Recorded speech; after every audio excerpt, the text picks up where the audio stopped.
Well, when, Attack on Titan is done, and we've got an old tier list to update.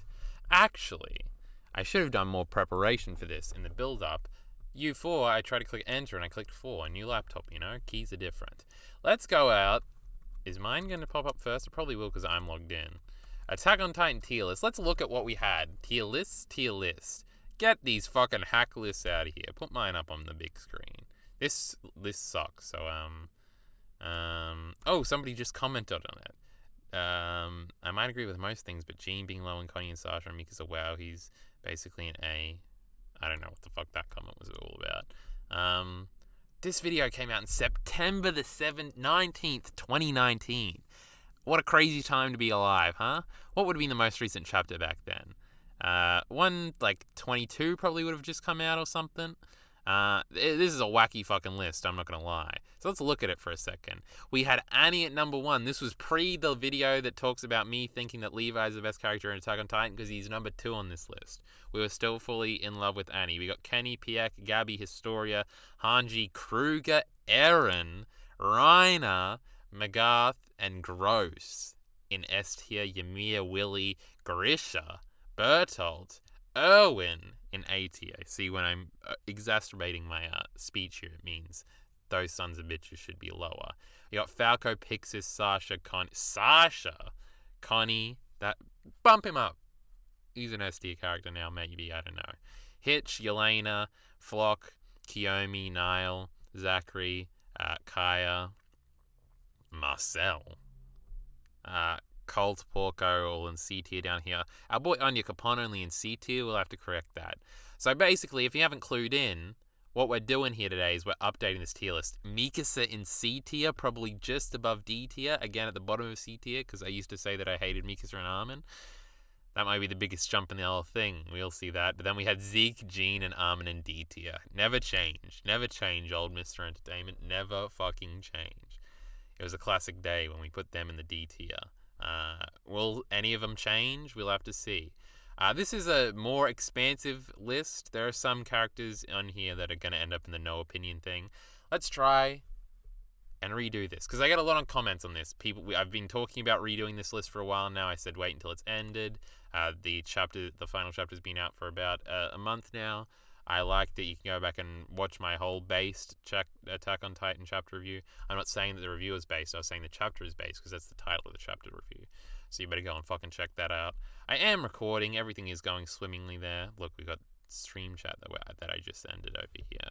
I decided not to record this from a stream thing so we could just focus, talk about things, go through things, as you do naturally here, without the interruption of stream chat and me having to reference stream chat all the time. Were we even streaming back then? I don't think we were. So I don't think there's any... And this was not recorded from stream either. It was a re-upload from the old channel, in fact. So it's actually older than September the 19th. That's right, this is the only tier list that existed. No, because the Berserk one did too. That one kind of needs an update too. Griffith in D tier? I don't know about that one, Chief. 10,000 views? There were some dislikes on this one. I wonder what that would have been for. Probably the Mikasa, Jean, Armin, Zeke people, huh?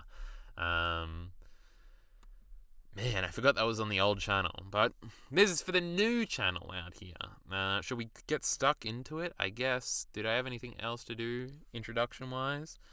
I don't think so. We've got Annie. I'm still putting her in S tier. She's a much better character than she was back in 2019. This was just sort of... she definitely hadn't come back at this point. So this was blind nostalgia. I remember I used to put Annie on my top 10 characters of all time list. She's definitely not there now.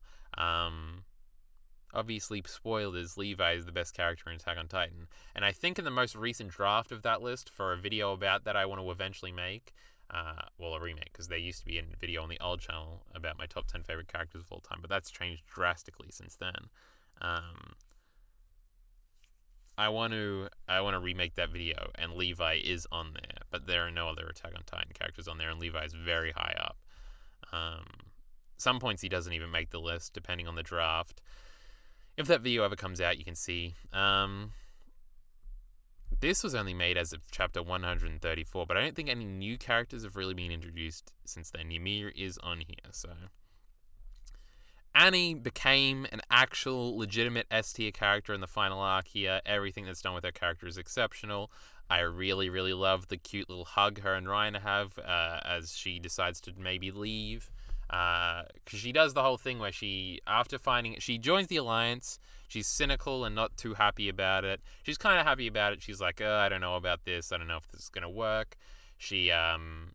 But she wants to save her father, and obviously getting because obviously she has a motivation to want to stop Eren. She wants to save her dad. But, like, getting all the Paradisian forces on her side, on their side rather, she's down with it. But then once she finds out that her father is likely dead, she, like, gives up and is like, I'm not risking my life for this shit. I'm sick of fighting. I don't want to do this anymore. But then she has the moment where she says goodbye to everybody. She says goodbye to Armin. She has the cute moment with Mikasa where they both talk about how they're not, how they've got not unrequited love, but hidden love for our main boys. That's a really cute scene where they come together. Mikasa has the moment where she's like, "How long have you ... all that's really cute. The hug with Reiner is really, really cute. But then later, no, I think that's before. The boat scene with Armin is really cute too. Cute is the highest praise you can get from one me. So, sounds kind of demeaning or sarcastic when I say it, but it's literally the highest praise I can give something. Cute or clever.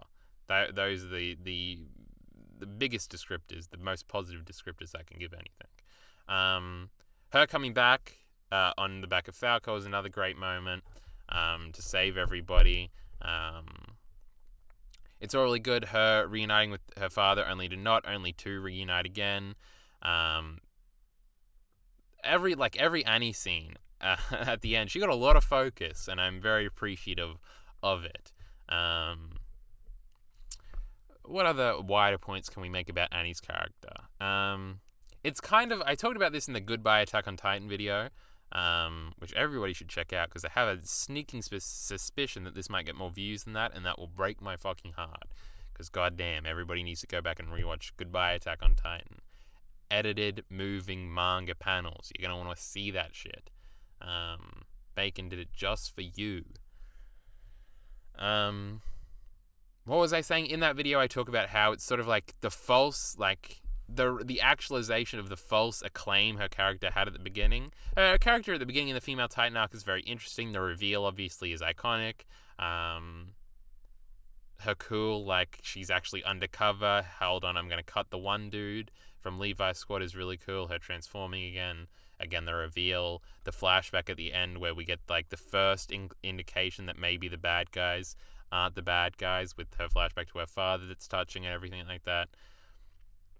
All real good stuff. But, like, her coming back, the moment with Hitch as well, the conversation with Hitch is really cute. The joke when she meets up again with Connie and Armin is really cute and great. All that stuff is really good. Her kicking Reiner and saying, "Get up, we gotta go," and him freaking out that Annie's back. It's all real cool. It's like the realization of this false acclaim she once had, and, like, actually getting that good. So Annie is S tier.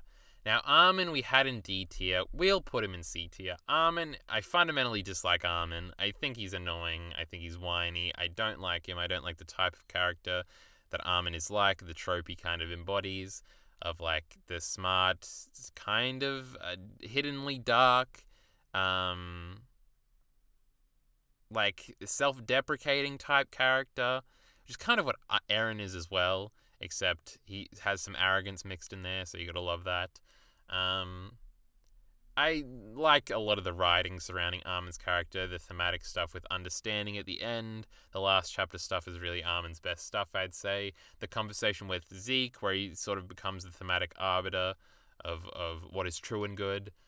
When he has a conversation with Zeke about how he understands that Zeke has this sort of, like, basic bitch existential crisis. I talk about all this in the 137 chapter review, I think is the one where this is going on, where he has the conversation with Zeke. Yeah, I like all that stuff with Armin. I like all the writing stuff. All the Annie scenes are cute. It's just this fundamental, like, I don't like this type of character. I don't like this character. but I like a lot of the writing sort of surrounding it, some of the thematic aspects, some of the ideas being bounced around, to the point where I've got to give him C tier at this point. He's not a D tier. D tier is like a bad character that actively makes the story worse. There's probably not going to be a single D tier character. So yeah, Armin is very good. I just don't like him.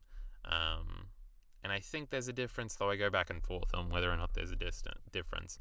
Bertolt here, there's a lot of Bertolt stands, and there's a lot more to Bertolt. There's the meme. It's not really a meme. There's the compilation image from Reddit of like all the different symbolic like comings and goings with Bertolt's character. I think there's a lot more to Bertolt than I understand, and hopefully will eventually understand after I do a big reread. I basically halted all scripted Attack on Titan videos until I do a full proper reread, because I think this is sort of needed for everybody to understand what the series was actually about. Because with the last chapter, there seems to be a massive disconnect about what Attack on Titan is about and what we all thought it was about. And a lot of people have taken that out on the series rather than trying to introspectively look at themselves and see like what are the ideas that are actually trying to be communicated through this series, since we all misread it. In the West, Attack on Titan had a terrible like reputation that wasn't like emblematic of what it actually was, when people would call it like the Game of Thrones of anime, when it's like it's kind of just a shonen, and Miller is spinning in his grave, his non-existent living grave right now, of me admitting that Attack on Titan is kind of a shonen in its heart. But it always really was. Like, now looking back on it, it has these very shonen-esque themes of sort of like a mutual understanding. A lot of the Naruto themes are themes in Attack on Titan, and they're good themes. I like the themes, but it's not Game of Thrones, where it's like progressivism and like feminism on a main stage, and sort of the end of feudalism and these bad. Game of Thrones is much more woke and understands the world much more than Attack on Titan even seeks to do. Attack on Titan isn't about systems and like ideas on a practical level. It's more, again, shonen. I'm making shonen generalizations again, which I try not to do. It seems to be more of like an idealistic level of sort of this philosophical battle. We're using a lot of words here, of sort of like these clashing like, what does it mean to be good to somebody? How do we be good to people? The world sucks, but we should be good despite it. That's sort of the theme of a lot of these things. Like, the cruel world can be so beautiful and things like that. Rather than talking about like societal systems and how to run society, Attack on Titan really isn't interested in that. It's more interested in mutual understanding and hatred, and how these sort of emotions are embodied, and how it can be embodied on a wider scale, abstracted into this like political conflict. It's not really tackling capitalism or inheritance or things like that, again, like Game of Thrones does. But it really got the Game of Thrones moniker because it killed off the characters, which it didn't do. Attack on Titan never killed anybody off, really. Like, the episode 5 gave it that reputation because, holy shit, just like Game of Thrones, Attack on Titan kills the main character early, except it didn't. And it seemed like at the beginning a lot of characters were getting killed off, but they were all fodder. And then like post Hans, who wasn't really that big of a character, who dies? Bertolt dies, and he always had to. Erwin dies, which he always had to. Hanji dies at the end, and then Shadis and Magath die. Eren dies at the very end, and so does Zeke, but that's the end of the story. People are going to die there. It's not like Attack on Titan was swift, like swerving you every couple of chapters where a main character would die. It's just not what it ever was. It always had this false reputation about being more mature than it is because it's violent, and in Western cultures, violent means like more. I don't want to say grown up, but like it's not that far out of the like Naruto was very violent too. Especially for like Western standards. That's why it got censored in all those releases. That's why One Piece has the 4Kids censorship and shit like that. The Japanese and the Western ideas of sort of what's responsible, what's okay for kids to watch is kind of different. So I think like these cross-cultural boundaries led to a lot of conflict in Attack on Titan's reputation. And I think this is what's led to a lot of the conflict with the final chapter. Is sort of Attack on Titan was never really about the things we kind of thought it was about. And I sort of want to reassess that in a reread, kind of going in with a more open mind about trying to see if understanding is in every, like, chapter and see how that is commented upon and what Attack on Titan is trying to say and things like that.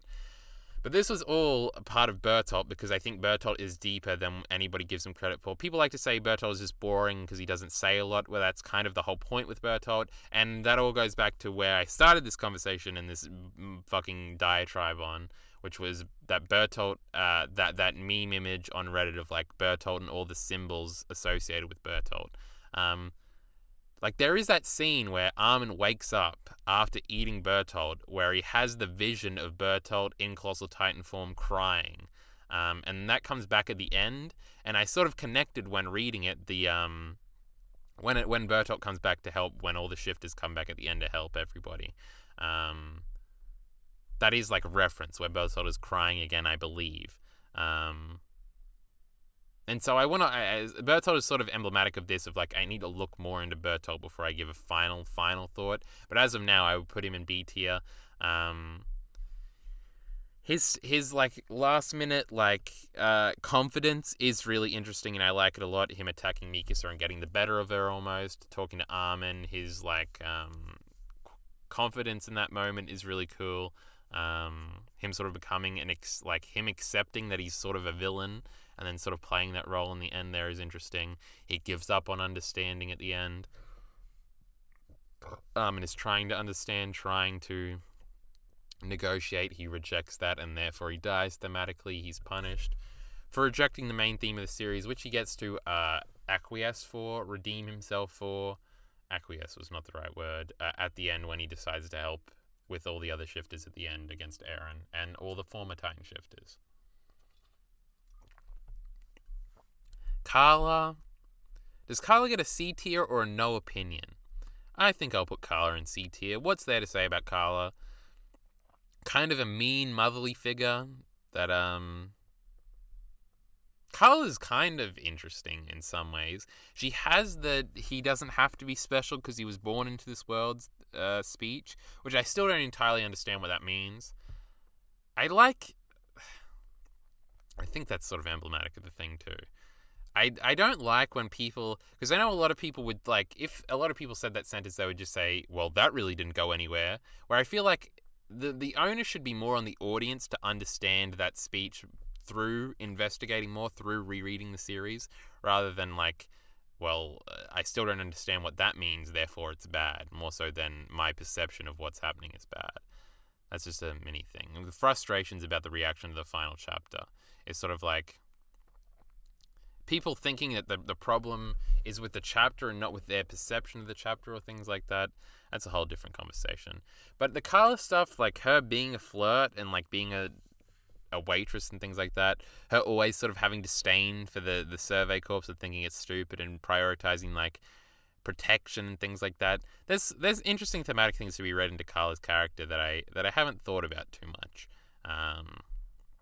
Maybe a reread would help with that right now. I don't think she's like interesting enough to be B tier right now, so I'll put her in C tier.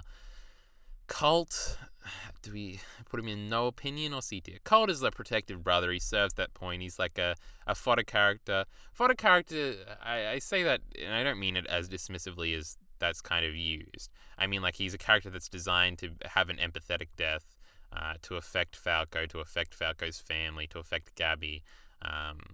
The thing I think of the most when I think of Colt is his like skin laid out over the rifle, all that's left of him after Falco transforms, and him grabbing onto his brother.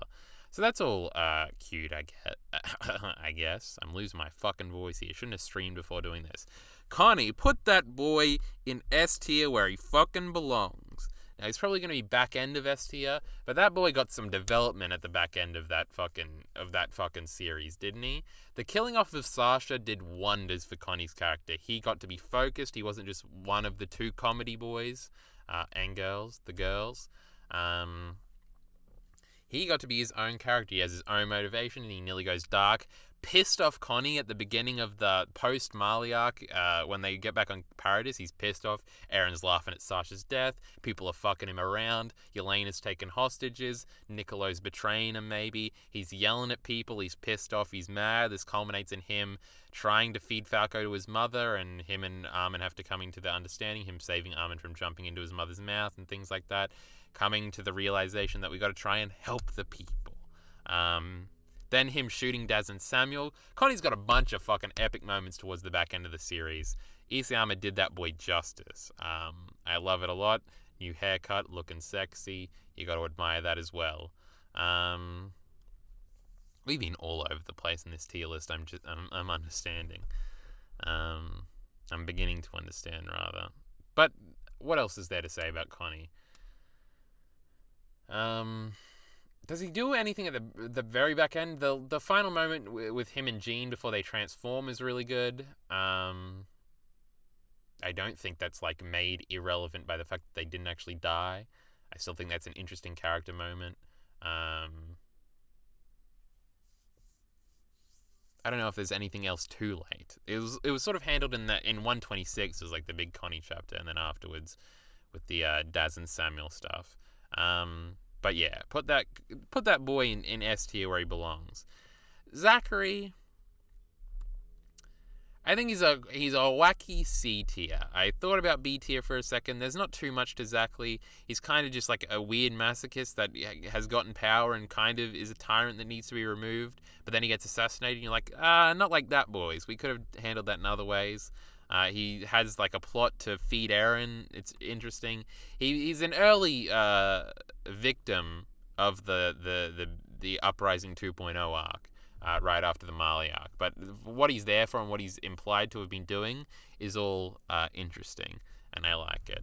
The scene of him kind of being pragmatic at the beginning of like not giving Eren immediately to the military police, and sort of him being introduced as the big dick boy that's above Erwin, Pixis, and Nile. It's cool.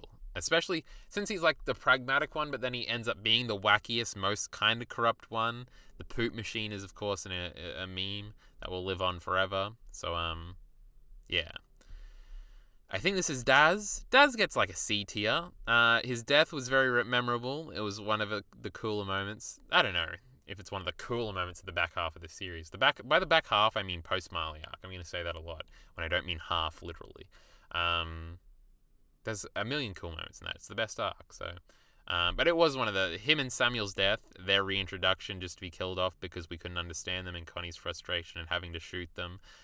Them turning into wacky Jaegers, that's all really cool stuff. Him at the beginning being the cowardly one is cool as well. Him as a plot device for the Ymir and Historia stuff is good. Daz gets enough of a recognition. He's not bad, so he wouldn't be in D tier, but he's above no opinion. I got an opinion of Daz. He was pretty cool. Dimo Reeves. Now, it's been a while since I've read the Uprising arc, but all the stuff with him in Historia is really good. All the cut stuff from the anime is really good. The Levi interactions, him kind of revealing that he's kind of keeping the fucking whole district intact, and then him getting killed off. You feel for him when he gets killed off. He's that boy. He's our boy. And then they just fucking killed him. That piece of shit Kenny. I'm sure he'll be lower on the list than Dimo because of that emotional reaction. I don't know. I don't know what else to say about him. He's cool. All of his interactions with Historia and Levi are cool. We got Dina here. Dina might be our first no opinion. She's not really a character. She doesn't need to be. She's just kind of a plot device to... she is the Smiling Titan, of course. That's a great reveal. That doesn't really have much to do with her personality or her as a character. I think I'll put her in no opinion. Her sort of being revealed to be a horrible mother with Zeke being a horrible father in the Zeke flashback is all good. Maybe C. We'll keep her in no opinion. The hair gag dude. I don't know, the hair gags were pretty funny. We'll put him in C tier. Shalotz is his horse's name. I can't remember his name, though. He wears the thingy because the horse bit off all his hair. You get it, guys? That's character design. Take notes. Pixis, I think we've got our first A tier here. Pixis is that boy. You feel for him when he's dead. He really has that, like, OG status of, like, I remember Pixis from way back in the beginning. So when he dies, when Armin has to kill him, and Armin has the moment of like, goodbye, Pixis. You feel that shit. You're like, man, that's our boy from the beginning. He was the coolest boy back then. Before Erwin kind of came in and stole his fucking thunder. But yeah, Pixis has a bunch of incredible scenes. I really want to think about Pixis more thematically as well, where he's always like willing to do whatever will have the least bloodshed and after that the best possible outcome. Like when he's like, haha, we should just give up and give in to Eren because we kind of need to be together. And like a Yeager's force would maybe be better than us just getting steamrolled. And at the beginning of the series too, when he's like, oh, well, this isn't really the beginning, but in the Uprising arc where he's like, if you kill anybody, Erwin, I'm not entirely on your side, fuck you. I'm not sure what checks you've gotten, like, checking you, motherfucker. So that was all cool. Pixis is a good boy. He's A tier. Now, this dude, I recognize the face, but I don't remember the impact. This is not Moblit. Moblit's gonna have glasses on. This is Moblit? No, it's not. Is it? Moblit's probably going in no opinion anyway, so if I fuck that up. Is this Moblit? Or is that... No, that's Nanaba, right? A lot of the ancillary scout people are going to go into no opinion. I fucking recognize his face, but I don't remember what he did. I'm sure all the comments are going to be pointing out what he did. Check if somebody else already explained it to me. Kruger, I had an S tier before. Kruger has like one cool moment. I think he's a B tier. Definitely not S tier. I don't think he's on a Pixis level. Kruger has the one cool moment of, this is how you use the power of the Titans. Cut hand, jump off wall, scratch brow. It's really fucking good. For what he does, he's fucking sick. The moment if you want to save Mikasa Armin, the allusions to the paths, time travel shit, that's all really sick. Kruger as a character, though, he's really cool, and I think that's what I fell into when I put him in S tier. A lot of the Attack on Titan fandom, if they're halfway cool, they must be S tier. I mean, look at the prick we're going to have to talk about next. Turns out he wasn't cool. Fuck you. But, Kruger, I definitely overestimated him, putting him in S tier up here. There's not a whole lot to Kruger, unless I go back in the reread and read into a bunch of cool thematic stuff about him.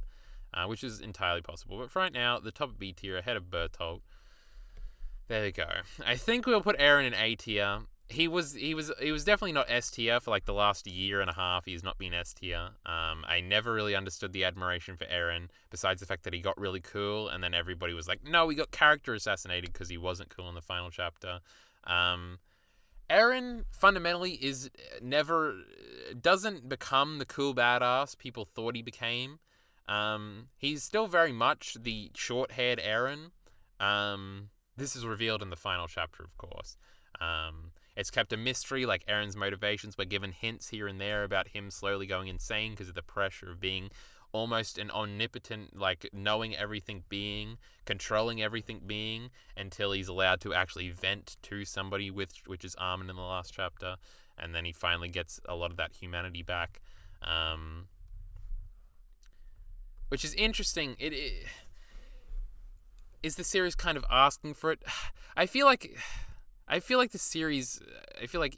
intended for a lot of people to turn on Eren and then be revealed, oh no, he was good the entire time. Instead, the fanbase became unironic fans of Eren being weirdly fascistic, and it's insane. Eren is another character I have to look into a whole hell of a lot. I think I'll put him ahead of Pixis, I guess. I like him more. Like, I put him in S tier here, but for like the last 2 years, he wouldn't have been S tier. He probably would have been B tier for me when everybody was riding his coattails. He went up since the final chapter, which is obviously not the perception a lot of people have of Eren coming out of it. I really don't know what everybody thought was so great about Eren throughout that whole time, except for the fact that he was real fucking cool. There wasn't a lot of deepness there. Deepness. Oh my god. There wasn't a lot of depth there, I don't think. There wasn't a lot of... Because he was kept intentionally mysterious. So the fun part was Isayama drip-feeding information about what his motive is, true motives could be. But people seem to have read into him a lot more and come to a lot of conclusions about how he was this dense, deep character with all these layers. It's kind of like 2 layers. The emo school shooter side and like the emo self-deprecating like have to help people stupid vibe, which is like that second one that I just explained was like Eren for the first 90 chapters, with the like sort of killer instinct underneath. There's interest. I've been thinking about Eren a lot actually, like in the last 2 days. I think I don't know what story this is from, or if it's just like YouTube videos that I've watched. I hear a lot of people when they analyze certain characters talk about how they never had childhoods. I think people say this about Guts a lot, whereas like Guts never had a childhood, and that explains sort of like a lot of his bad behavior.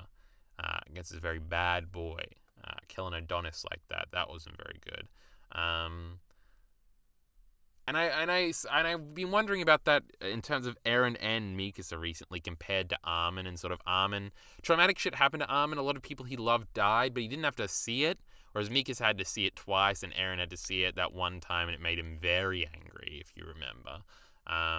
He also caused that, but he didn't know that at the time, of course, so that trauma very much still exists in the human part of Eren that's left.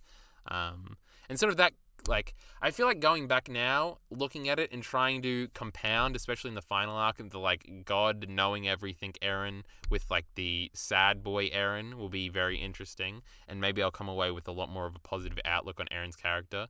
But it's not going to be the reasons why everybody was saying he was such a good character for the last 2 years when they really didn't know shit. And that's why I think a lot of people were butthurt after the fact, because they'd read into a bunch of things that the narrative didn't seem to support at all. And because he was really cool and he didn't give a fuck, bro. Did you see him? He's got cool long hair now. He puts the jacket on, all cool. I really believe that's a lot of the interest, and I usually don't really fall for those characters. Guts isn't my favorite Berserk character, and a lot of people I'm convinced just like Guts because he's a big boy with a sword that goes berserk and cuts people up. Never really been one for those types of characters. But moving on. What the fuck do we do with this prick? Erwin is kind of like Armin in the fact that, like, I don't really like his character at all. Like, when people talk about how great Erwin is, I'm always like, shut up, moron. But I really do like a lot of the writing surrounding Erwin. I like the fact that he really isn't altruistic and he's just kind of in it for his own good until the very last moment where he chooses to validate everything he's done to get to this point by becoming one of the bodies that everybody else can stand upon rather than standing on the bodies. Griffith style, he makes the opposite decision that Griffith makes. Isn't that cute? He doesn't do the Macbeth thing. He doesn't capitalize and sacrifice everybody else for his own interest. That's the Macbeth thing, right? I had a Macbeth in grade 12. I vaguely remember ambition getting the better of men. But it was that wife's problem, right? And Erwin's lack of a wife was because of his ambition. Remember that little detail? Nile married the girl that they were both after because he relaxed a little bit, but Erwin had to charge forward to his dream, asking questions in class right until he's dead. All the writing stuff around Erwin I like a lot. I like it. I don't dislike him as much as I dislike Armin on a fundamental level. I just kind of think he's plain and a little, I don't know, the badass moments really don't do it for me a lot. So, like, the charging, him getting his arm bitten off is sick. I like that a lot. And then coming back at the end to cut Eren down. And the charge, like the final charge thing. I do like all those moments. It just doesn't make a character like my all-time favorite, which I feel like a lot of people respect Erwin because of that. I'm still going to put him in A tier, though. I think I'll put him behind my boy Pixis, because look at him. I just like his demeanor and his general personality more. And now, speaking of boring pricks, we got our boy Falco over here. I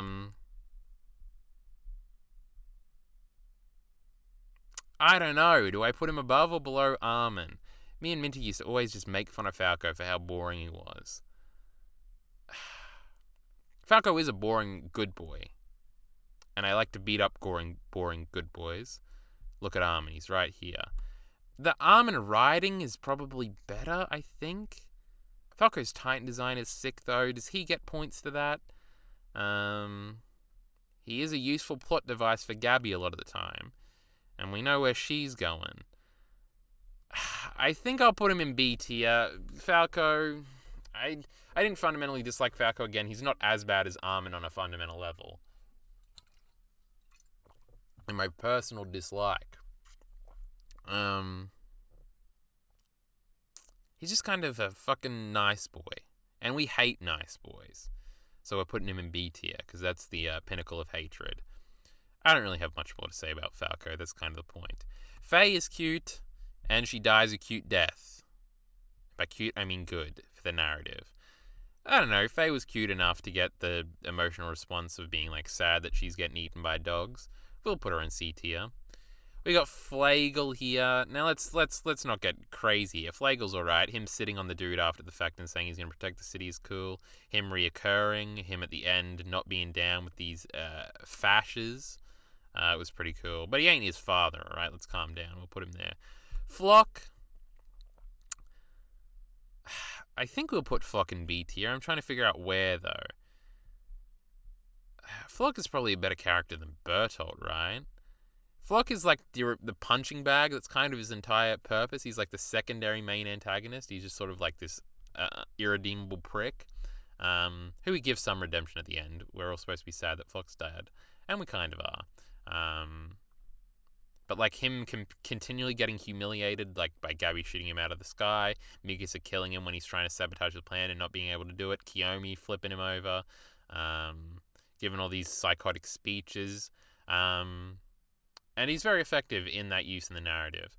But also, again, this is something I want to read more into in a reread, in a rewatch rather. Reread. What the fuck are we watching at here? I don't think so. The devil stuff, I want to think about it a little more. He thought Erwin was the devil because he was willing to risk it all to get things done, I think.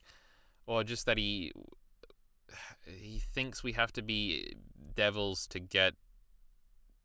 It's necessary to get our people to where we need to go, so that's why he identifies with Eren so much and is a big supporter. There's got to be more there. You could make a whole video on Floch, I think. We'll put him in B tier. You can make a whole video on Bertolt and Falco as well, and Armin, and they're all beneath him. So, luckily this isn't in color. Otherwise, he would be in D tier for that fucking terrible red hair. Disgusting. Frieda, I think, also gets a C tier. I guess she's better than Carla. She's kind of interesting, again, in the same way Eren is, of sort of there's clearly two people, two personalities, two conscience is what I'm trying to say, clashing, and sort of her erratic behavior with Historia when she's like, I told you not to get over the fence, and going back and forth between, like, being the nice sister and kind of being crazy. And the moment, I don't know which flashback this is in to Grisha killing them, but the moment where it's just like she goes from being concerned for Grisha to being overtaken by the First King's will and just the blank face of like, I'm not doing shit. She goes from this, like, worried, I should probably help, I really should help, to like, I can't help.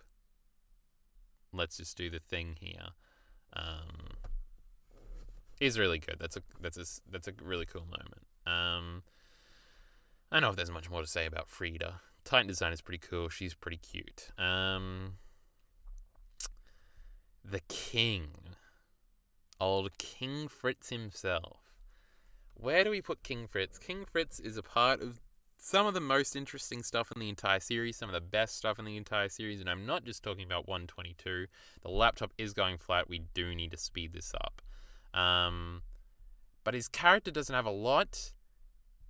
I mean, he's better than Falco, though. He's better than fucking Floch. What's Floch doing all the way over here? What was I thinking?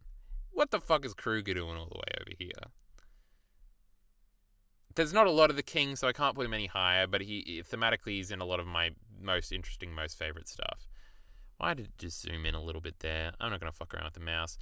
Our main bitch is going all the way up here. I don't know. She's definitely better than Connie. We'll see if she's better than Annie. We'll rearrange the top when we get there. Do I have to talk about Gabi? The redemptive arc of a lifetime. The Kaya stuff is all incredible. The fucking 119 moment, the 123 moment of her looking up on the bad guy, shooting Floch, shooting in the final thing. All the cute Falco stuff, there are no devils on this island, saving Kaya, embodying Sasha from Nile. I don't know. I don't feel comfortable saying this. Of like, it sucks that she wasn't used much in like the last 10 chapters of the series. Like, is the last important thing Gabi really does is like get kicked by Jean and making him have a making him reconsider his actions. I feel like she did do some stuff after that. She did do some stuff, but like nothing big. Like, I was literally like 2 years ago, I was advocating for her to be the one that kills Eren in the end, and I was kind of mad that she didn't. But again, that I want to think that's more my bad than the narrative's bad. But anyway, Gabi is obviously S tier. We'll talk about him more later. I recognize this scout dude, but no opinion. Probably not Moblit, no opinion. Grisha is made more interesting by the fact that he's a prick, and then the fact that he's not a prick with Eren, and the fact that Zeke assumes he would be a prick. I think I'll put him at the top of B tier. A lot of people talk about Grisha, Eren, Erwin, Zeke like they're these incredible, densely layered, deep characters, and I just don't see it with any of them. I don't see the appeal. I don't see the personality appeal. I get the layers here. The basic conflict on multiple levels is sort of appealing to people. It just doesn't do it to me. I don't find Grisha that interesting to think about. I don't find him... Again, there's a lot of mystery surrounding him and Eren, and sort of it's not revealed until later into their character arcs, and I feel like people have this interest in them because of the mystery, but it doesn't go away after the mysteries are revealed, where it kind of does with me. I don't know. Grisha, I'm not exactly thinking about Grisha a lot. Gross is incredible in the scenes he's in. I put him in S tier back here. You should watch my Gross video about the metatextual aspects of that scene and why it's so cool. It's one of my more favorite older videos. I really like it from that thematic point and sort of the angle he goes with there. The basic build up and fake out of him killing Faye, him just being an evil piece of shit, saying that he's not afraid of death, and then getting a brutal end where he is afraid of death. Is all very clever build up and payoff. Gross is great. He's not in it a whole lot, so I wouldn't put him in S tier. I don't think he doesn't have the impact these S tier characters do, or the characters above him here in A tier, I would say. I vaguely recognize this dude. I feel like he's one of the dudes holding the torches. That's a great fucking panel where they're like, oh, the Titans are around here everywhere. Ramzi is a very basic, again, like Faye, very likable, a little bit more fleshed out than Faye, trying to get the money, gets rumbled Lamau. Hanji, I have lessened my appreciation of Hanji a little bit. I think Hanji might be max A tier. Not as high as she can go in A tier, but as she's probably the best A tier character. I like Hanji a lot. There's some weird stuff in the back end. I don't know why my affections for Hanji have lessened. I can't really explain it, but I don't think it would feel right putting her up here in S tier. Her death got a bad rap because there was a fucking page missing. And it coloured all of our perceptions of her death and everybody thinking it was weirdly rushed. If you go back and you read it now, like in context, especially if you read like the chapters before it and then like the chapters afterwards, like the death is fantastic. I like it a whole lot. I think it is great. Man, she's probably S tier now. I'm thinking about no, that's a Levi moment. The dedicate your heart moment is a Levi moment. So that is great. But, like, maybe that's, like, I'm still got some resignations in the back of my mind about that scene. I don't know what it is about Hanji. There's a disconnect at the end there where it lessens my appreciation of what I once had for her. She's all the way up here back then, and she's not there anymore. I sort of got to speed up, so I got to keep these explanations shorter. I'm sure you would like that. Hanez gets like a back-end B tier. He's a fun drunk, so we'll put him above Floch. And I like that personality, alright? Not a whole lot of death. Part of the realism, killing people off aspect of sort of... He corrects his original mistake of not trying to fight the Titan and saving Carla as well when he attacks the Smiling Titan again. but it doesn't work out for him. So I think about that thematically sometimes, and I'm not entirely, again, thematic, not entirely sure what to take away from it. I'm not sure if this is supposed to play into understanding, and like he shouldn't have tried to fight the Titan even back then. I don't know what's thematically said by Hannes' defeat, rather than to show Eren that nothing has changed, even though things have kind of changed. I never actually thought about that. It's kind of different because he doesn't have the coordinate power when his mother gets eaten back then, but he does now. That's kind of the only thing that's changed after the fact, because he punches a Smiling Titan and he activates the coordinate. Because he says nothing has changed and he starts punching the ground. When a lot has changed since then, he's just found himself in this position again, watching somebody he loves die by the hand of the same Titan.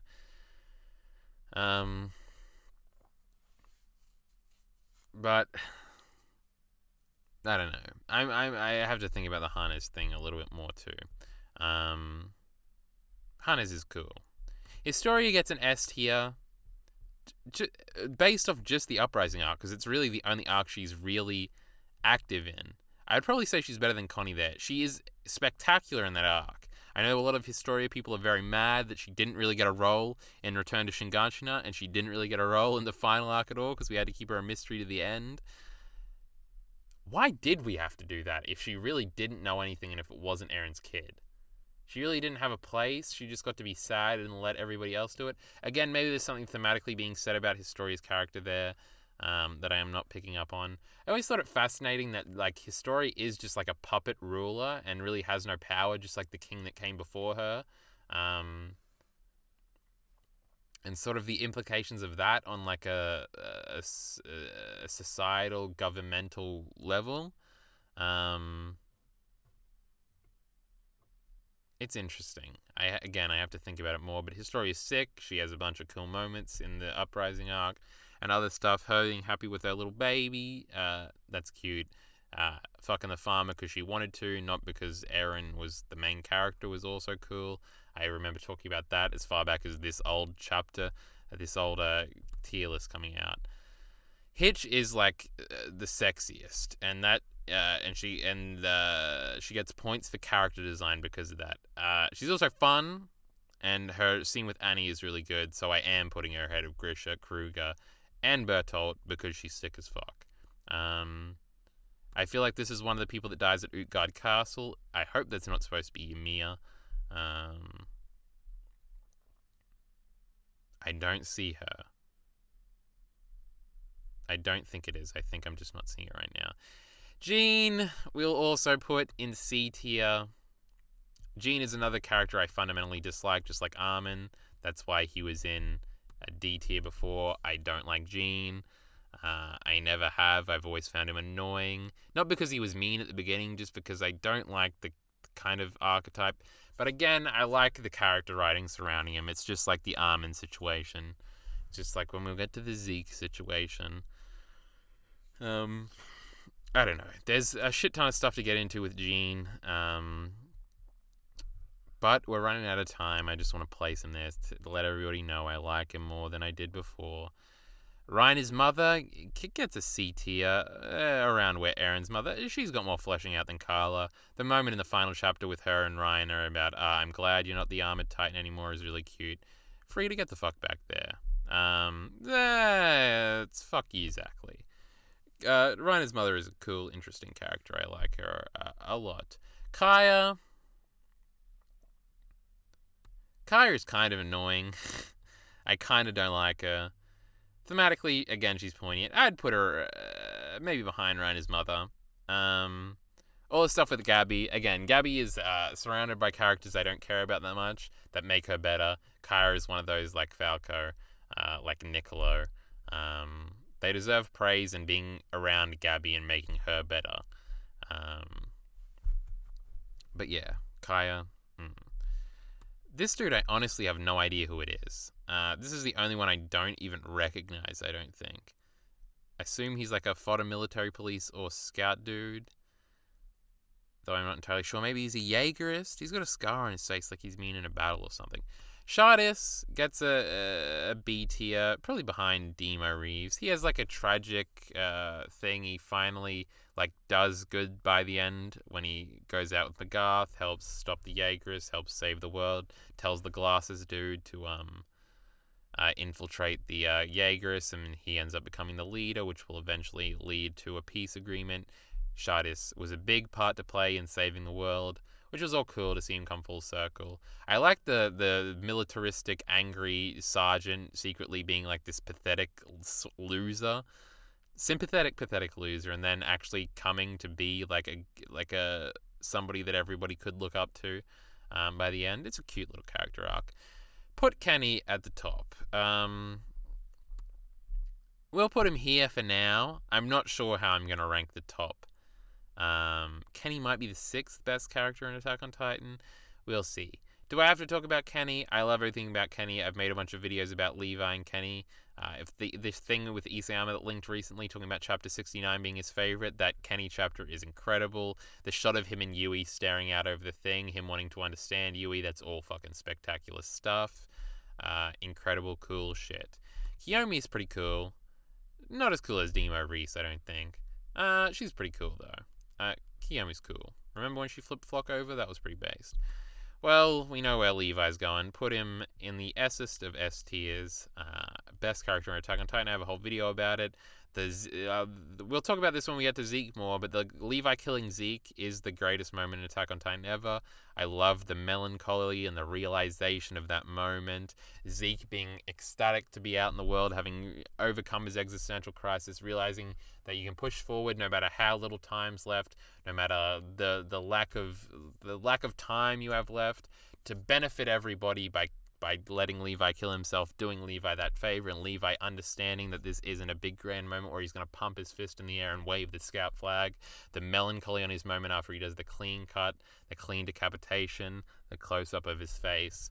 It's fucking the best shit in Attack on Titan. I love it. I love it as a climax of both of their character arcs. It's spectacular bullshit. You'll see how much it's improved Zeke's character. Marcel gets no opinion. Marco gets no opinion. Marco is a thematic through line that brings everybody together at the end. It's really cute. The Marco is like a thematic plot point. A thematic point. Plot device. A thematic device instead of a plot device. Them bringing his words back up all that time later in the Alliance campfire scene is an incredible callback, and it is really good.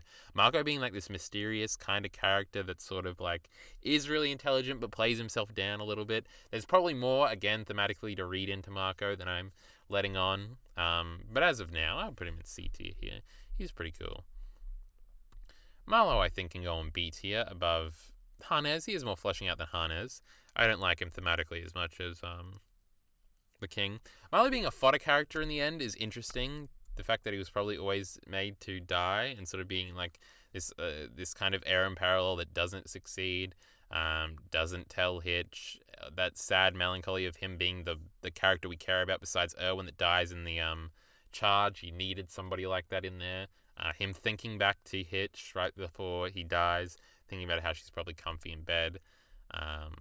That's all really good. I like that a lot. Ooh. Look over here. Mikasa, bottom of C tier, nearly D tier. Put that bitch in the top 5 characters in front of Kenny, I think. I think Kenny is 6. Again, goodbye Attack on Titan. I listed like my top 5 favorite characters. It should probably be evident from that, if you've seen that, what the top was going to look like. Mikasa is the best out of the original 3. She is the most dense. She's got the most... I figured this out when I was working on individual character videos for each of the characters, and I was writing out sort of an outline for what those videos would be. And when I did, because I did the main 3 first, and the Eren one was like it was a paragraph, sort of the summary of what I would have to say about Eren. The Armin one was a little longer. This was before we understood everything about Eren. This was like when there was still like 4 or 5 chapters left to come out. The Eren one would probably be longer now. But the Mikasa one was like not 2 pages. It was like a whole page long. The summary of what I wanted to say. There was so much to Mikasa when you think about it.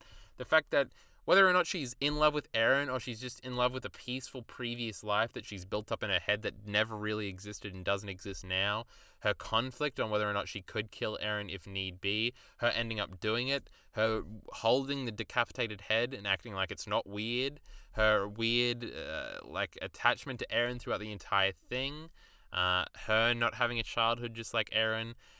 There's a clever thing in chapter 1 where Isayama establishes goals for each of the characters before the Titans invade, which I think is very clever and gives them inherently 2 layers, where Armin wants to see the world and Eren wants to be free because he feels like he has this like right to being free, and Mikasa just sort of wants to wait, what is Mikasa's one?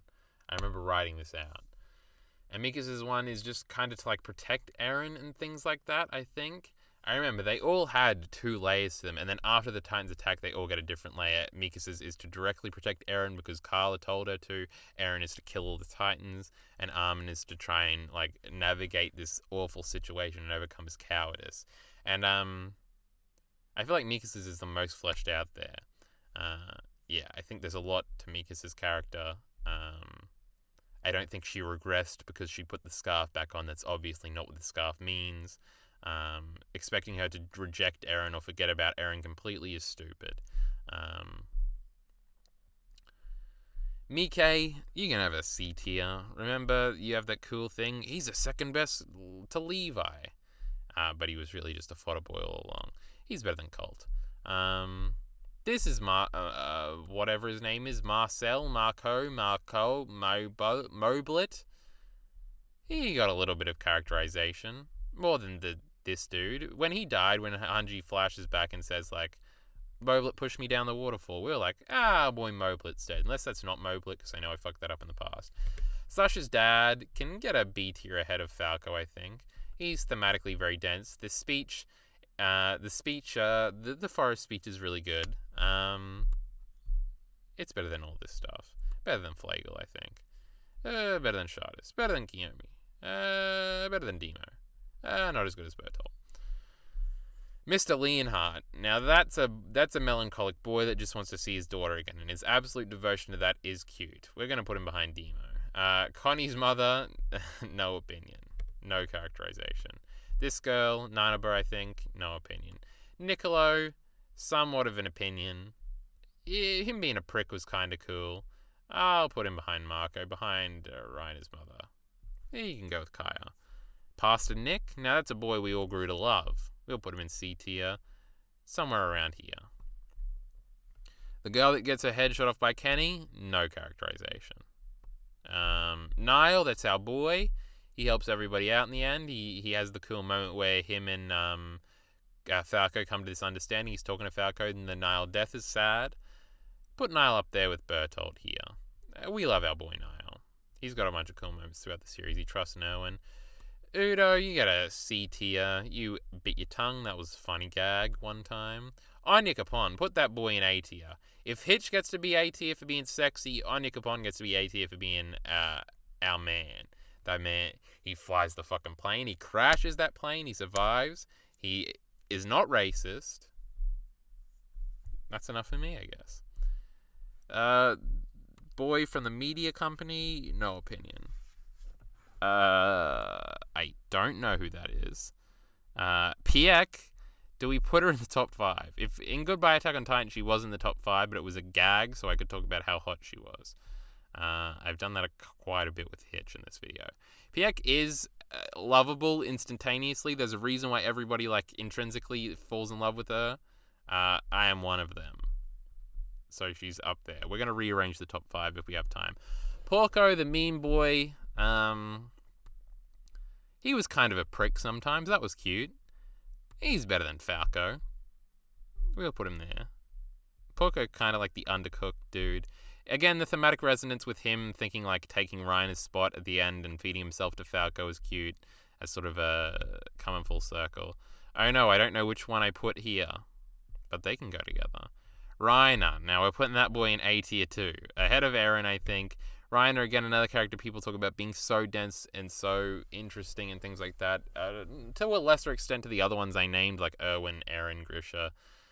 I like Reiner more than all of them. That's why he's this high up. But I also don't see the overwhelming amounts of love for the writing of Reiner's character or things like that. He seems like him and Eren seem pretty straightforward, especially now that we understand things about Eren. Eren actually probably doesn't seem that straightforward. Grisha definitely seems straightforward. I don't know if it's just like they're so straightforward that it's like the deep part of the story that the most normie fans can see without thinking about it too much.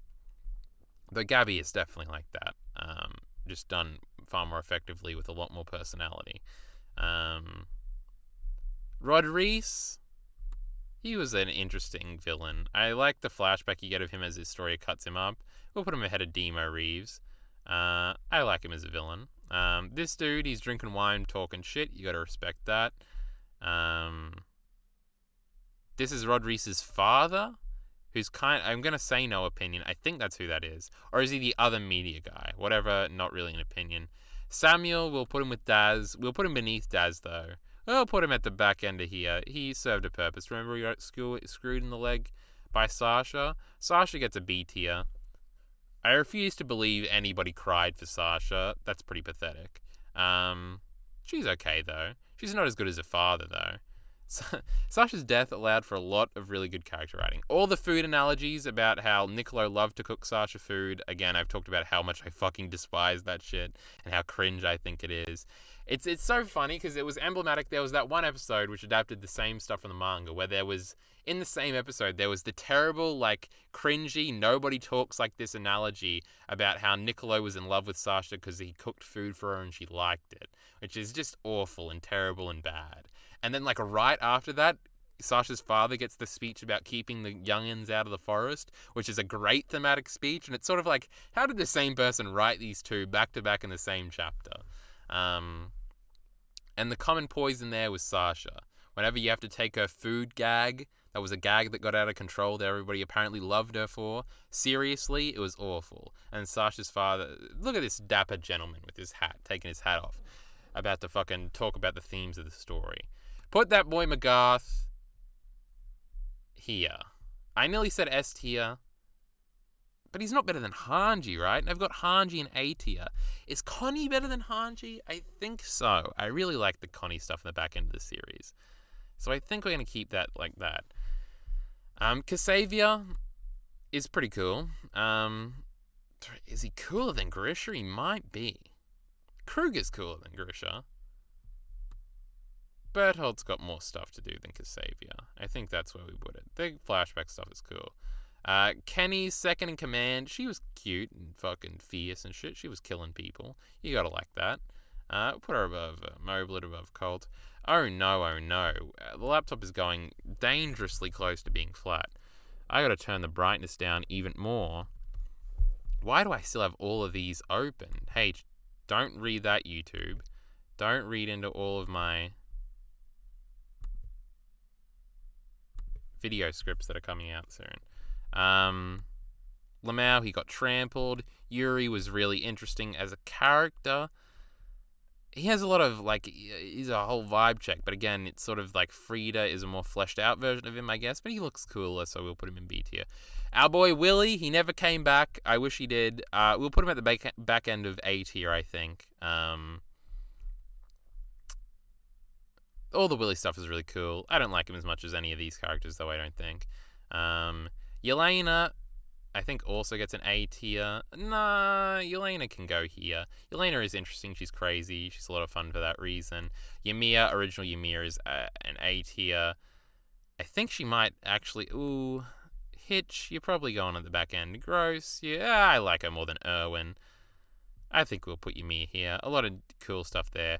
Now, olden times Ymir is an S tier character. I wish I had more time to flesh out what's great about Ymir in the last moment, her seeing the kiss and realizing in her own relationship that she sort of got to let go and embrace sort of this side of her like Mikasa does. Mrs. Tiber almost gets a no opinion. She doesn't have a lot of characterization. She does look cool, and her one line is cool about, brother, you served everybody well.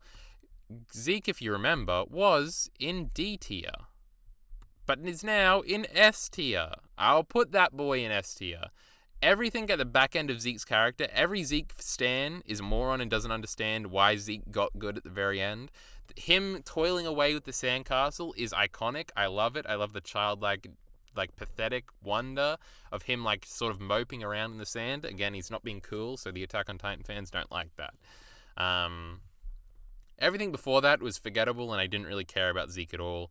I found him annoying. His mini existential crisis is about how he's just a little boy who can't get over the fact that nothing has purpose, and that you've sort of got to create your own purpose. Again, it's kind of stupid, and it kind of makes Zeke stupid for the point of the theme, so Armin can explain it to him and the audience. But what comes of that afterwards, which again is the moment with Zeke, with Levi that I talked about earlier, where Zeke is ecstatic to finally be free of that burden, finally understanding things, knowing that he can turn things around and do a good thing by letting Levi kill him, giving him that charity, is the best moment in Attack on Titan. I'm not going to have enough time. Fuck. Zofia, no opinion. This dude who, I don't know if that's Sanez. I think it is, so we'll put Sanez in B tier because of that awesome callback with Hanji that we'll never forget, above Marlowe. It's your chance in the spotlight, Hanji, whatever he says. The Lovers, they got a basic amount of characterization to put them in C tier. I think this is the dude that was maybe crushing on Mikasa that gets decapitated. That dude's really cool. This dude gets some characterization. I like him too. This dude, he died. Remember him? He got some characterization though. Mia, she was cute. This girl looks cute too, but I don't remember her at all. This dude with the goatee, I don't remember at all. Our girl Rico, all the Rico stans got Rico back in the final chapter. They were all ecstatic. We'll put her, I don't know, past a Nick or something. Sonny or Bean, whichever one this is. That looks like the dude that turned into Sonny or Bean. And these guys, I don't know anything or remember much about at all. I think this might be the order. I think Gabi might be 2, Annie 3, Mikasa 4, Pieck 5, Kenny 6, maybe Zeke 7. No, his story is cooler than Zeke. I think Connie's probably the back end of S tier. But I've got to run because I got to end this before. It's changed quite a bit. If you want to go back and look at this, it's changed quite a bit. Less characters in S tier. These characters are much better than these characters, though, I would say. Even the ones that are the same, I think they only got better. Levi's the best character in Attack on Titan. I like that how a lot of people have come around to this. I'm getting a lot of comments on my Levi video about how, haha, I was right. And because a lot of people like the final moments with Levi, because they think Eren and everybody else was ruined by the final chapter, so Levi's the only character that got a good end, which is funny because I don't really care for Levi's end.